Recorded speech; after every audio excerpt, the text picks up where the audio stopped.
Basta ito na yung site mga kaspakatak dito. Nakaharap sa dagat yung paggawa. Ayan, ito na yung mga kahoy. Ito yung gagawing kilya. Ito yung pang ilalim mga kaspakatak.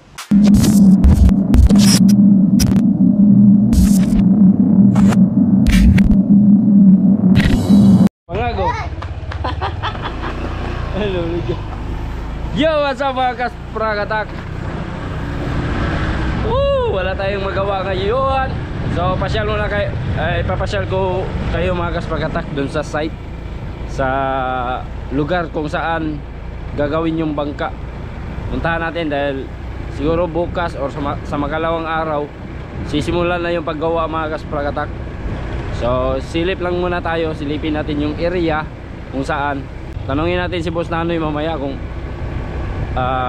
anong araw sisimulan yung paggawa ng bangka mga kaspakatak. Alright, so nandito na tayo ngayon. Dito lang, malapit lang naman to sa amin. Tingnan natin.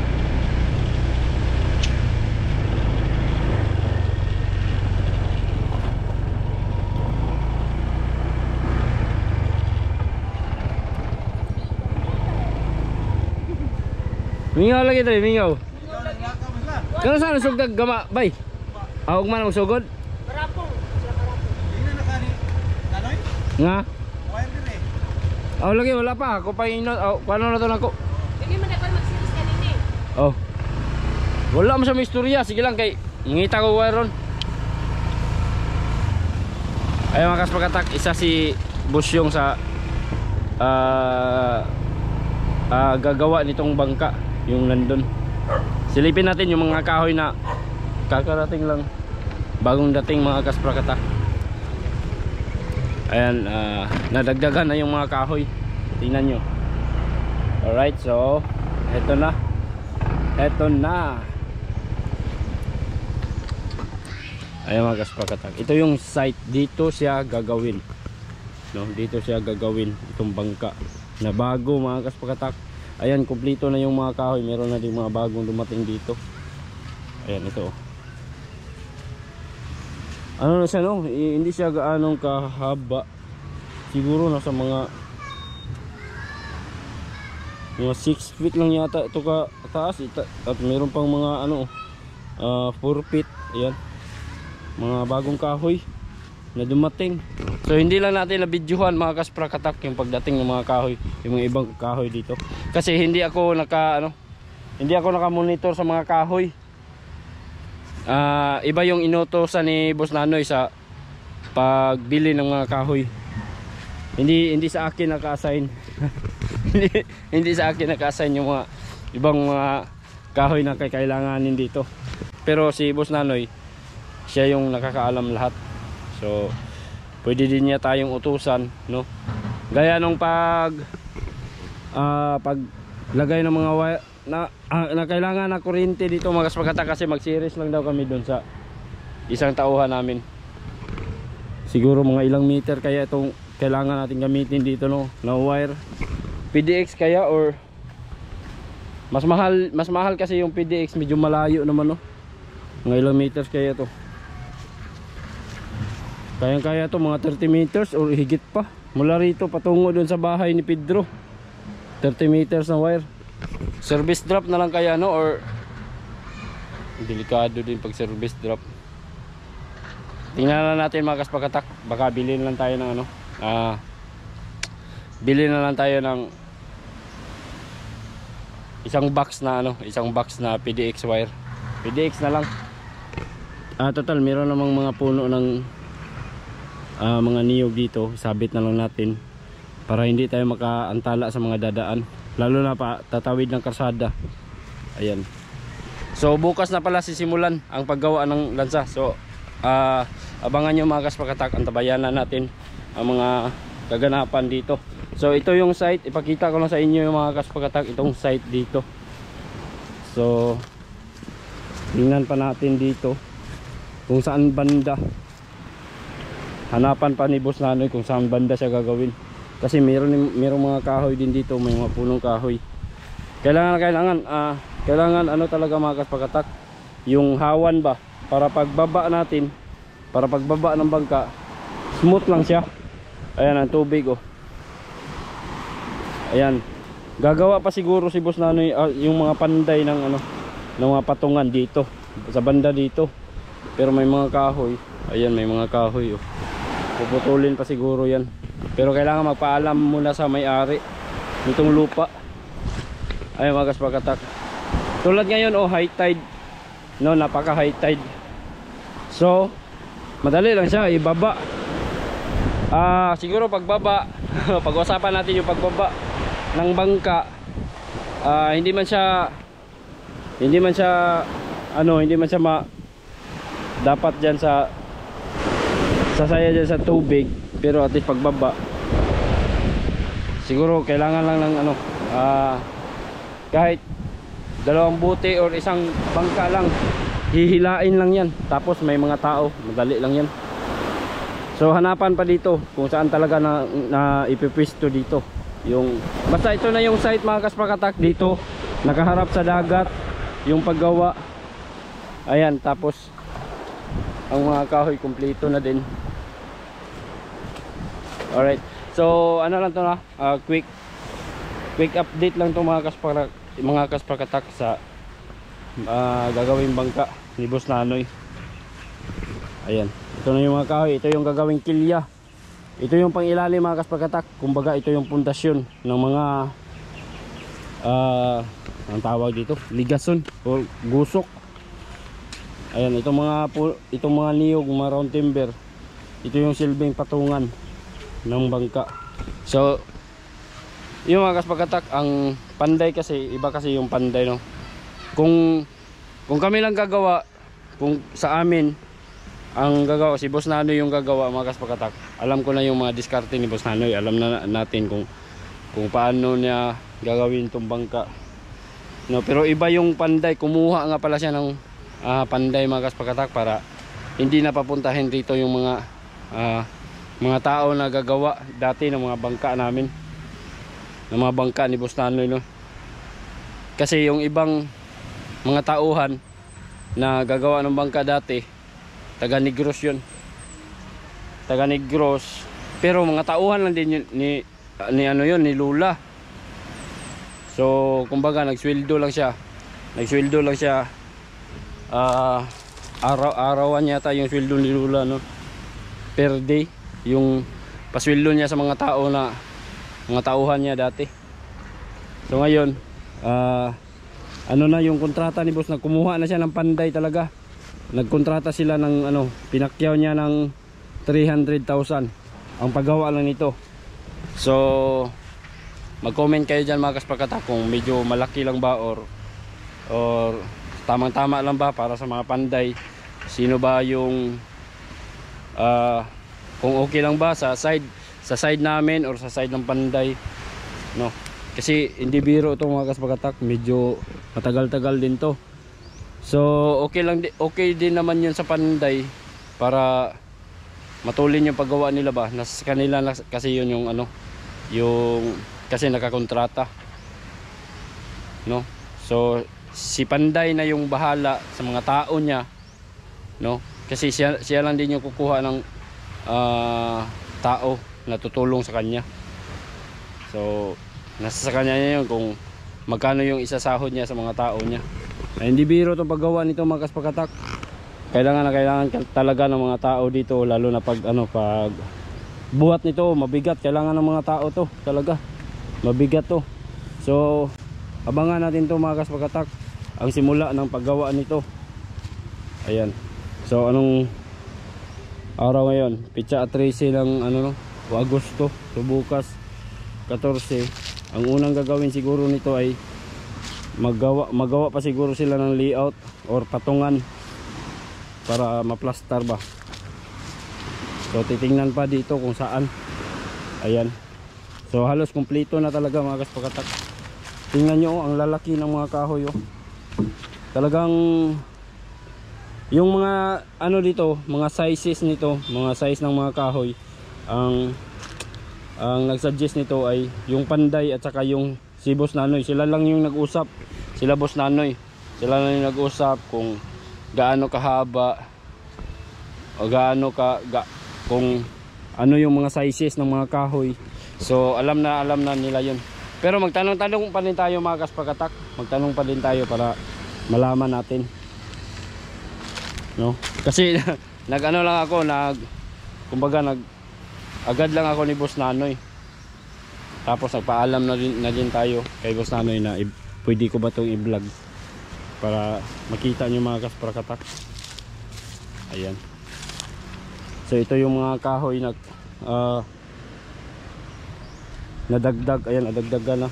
Bagong dating lang to. Oh.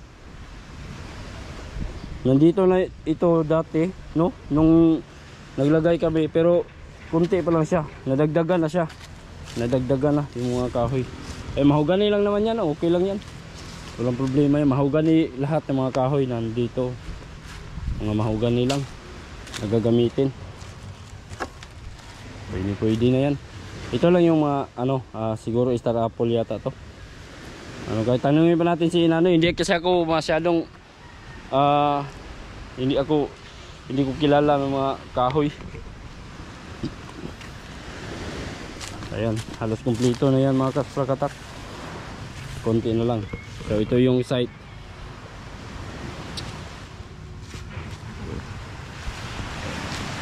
Quick lang to, quick vlog lang to mga kaspakatak, para ma-update ko kayo sa paggawa ng lansa. So bukas na bukas, antabayanan natin to. Kailangan makapag-vlog tayo para makita nyo mga kaspakatak kung ano yung unang gagawin ng mga mga panday. Kung ano yung unang gagawin nila. So at least ayan na yung mga kahoy. Tsaka yung mga bolt na gagamitin andun na sa bahay ni Lola. Kompleto na yon. So ang assignment ko dito naman tayo sa kuryente mga kaspakatak. Magladlad siguro tayo ng wire dito. So tanungin ko muna si Boss Nanoy mamaya. Baka utusan ako nun. Linggo pa naman ngayon, walang merong ngayon, merong hardware na bukas ngayon. Bibili tayo mamaya. Mga ilang meter kaya to, sukatin natin to. So gauge number 12 lang gagamitin natin para sa mga outlet mga kaspakatak, kasi ang gagamitin ng mga tools dito, no, planer, yung mga grinder. Yan, kailangan kasi yun, planer, grinder, tsaka yung mga drills. Kaya kailangan natin ng palaki natin yung wire. Okay na kahit gauge number 12, pwede na yan. Kasi kung mag 14 tayo, sobrang liit lang nun, baka masunog yung 14. Sa 12 tayo, para kung magkasabay man, mag-overload man yung natin, yung mga tools na gagamitin magkasabay, so hindi bibigay yung wire. Okay, PDX lang, okay na yan. Okay na siguro kung PDX. Kung mag service drop naman tayo, sobrang layo kasi. Maganda din kung service drop, no? Pero pagdating natin dito from service drop, pag convert na naman, pwede din. Pero depende na kung ano yung magiging ni Boss Nanoy. Kung service drop, mas makamura tayo. Kung naman PDX, medyo mahal yun, PDX wire. Kasi yung PDX wire nasa mga 40 plus, mga 50 siguro, 50 per meter na siguro ang nun, ang presyo nun. Kung sa service drop lang tayo, gamit tayo ng number 6 yata, number 8 ba yun, na service drop, yung standard lang, pwede na yun. Meron naman mga punong mga puno, pwede yung magkabitan. Ayan, alright.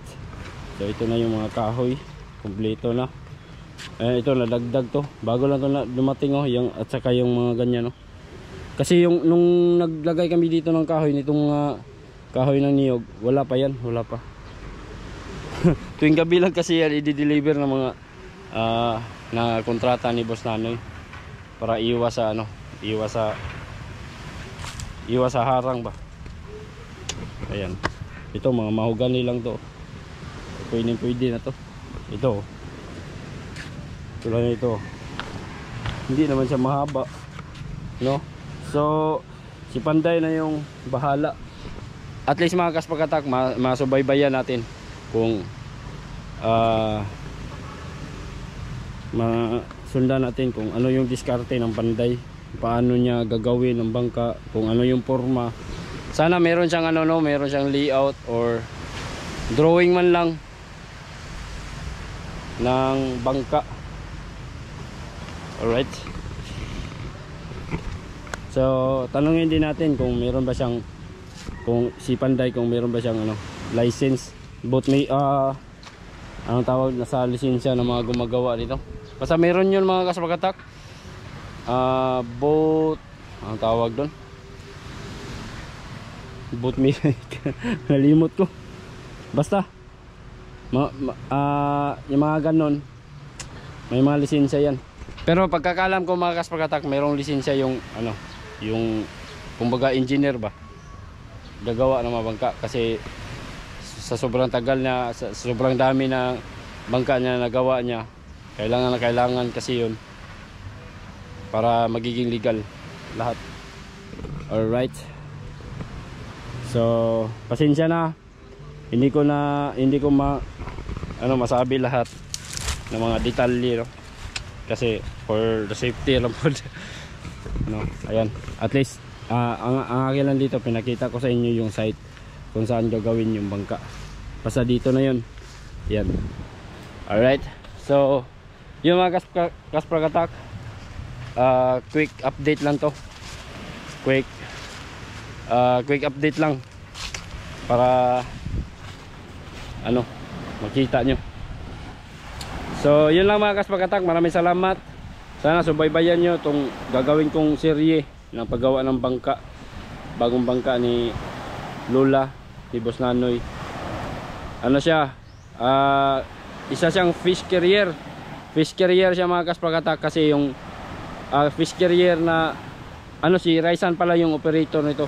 Yung fish carrier ni Raisan, nabulok na yung ano, yung kilya niya, bulok na. Kailangan i-repair din yun. Pagkatapos nito mga kaspagatak, magawa na to, paglutang nito, yung dinadala ni Raisan ngayon, yun naman yung dadalhin or saan man siya i-repair, na kailangan kasi yung ipaangat para makuha yung kilya niya. Kasi yung kilya niya talaga yung nabulok mga kaspagatak. Kaya ayun, nakapag-decide si Boss Nanoy tsaka si Lula na gawa ng bago, tapos yun i-repair. And then yung skip ni Boss Nanoy, yun yung ibibigay kay Bunso, at yun yung magiging service boat ni Bunso. Alright. So ayan mga kaspagatak, yun. Dami ko na sinasabi. Yan lang, quick. Ulit na tayo.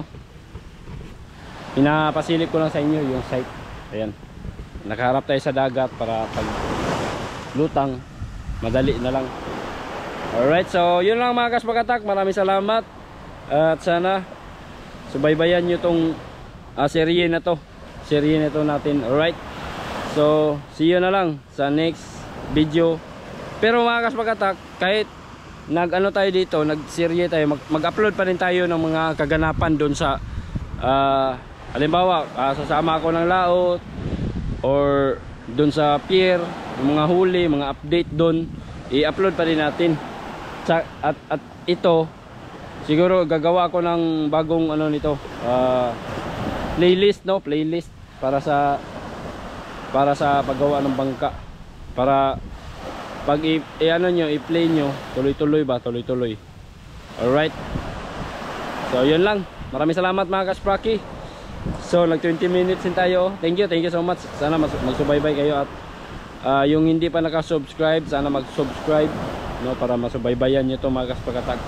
Siyempre i-click nyo yung bell icon para hindi nyo talaga ma-miss ang serye na to. Alright. So thank you so much. Maraming salamat and bye-bye.